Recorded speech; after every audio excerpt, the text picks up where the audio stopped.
what is the difference between silicone and polyurethane implants? So the difference between implants is the coating of the implant, and so polyurethane implants are silicone implants inside. They are silicone implants, but they've got a foam coating around the outside. So that's the difference. They've got a foam coating, and the foam means that the scar tissue goes into the foam in a three-dimensional way.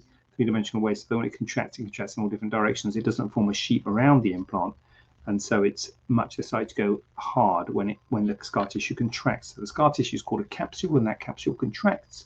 So it's called a capsular contracture over the years, and that capsular contracture makes the implant feel hard.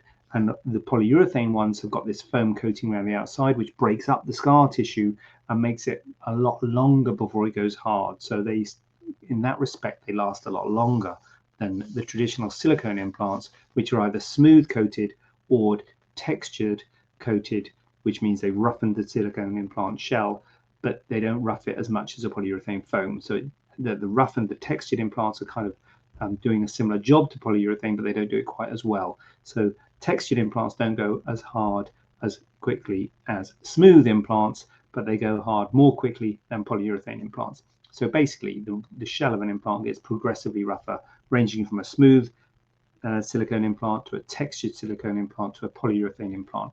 They get progressively rougher, and the more rough it is, the more scar tissue gets broken up, so the less likely of it going hard, because the scar tissue is all disorganized around the implant, so it doesn't form a sheet around the implant. So that is the benefit of the polyurethane implants, that they don't go hard, or at least they're much less likely to go hard, or take a lot longer for them to go hard. The bad thing about the polyurethane implants, because as with anything, if there is a good thing, there's got to be a bad thing.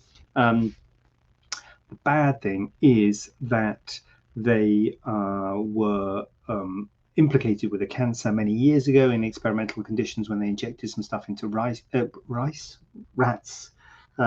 But that only happens in rodents, doesn't happen in humans. But more recently, there's something called ALCL, which is a type of cancer associated with implants, which is associated, we think, with the roughness of the implants. So that makes a negative aspect of having a rougher implant. So there's good things about having a rougher implant because it's less likely to go hard in the future, but there's bad things in that it's more likely to get the ALCL, albeit very rare cancer, but it's more common with the rougher implants. So you have a choice between a smooth silicone implant, textured silicone implant, or a polyurethane implant. And the textured ones are actually broken down into micro textured and macro textured. So they have some which are more rough than others, and they get the progressive. So there's good things about the progressive, the rougher ones, and there's good things about the smooth ones. And it's about weighing up the pros and cons and making a decision in your life and in your world as to what suits you.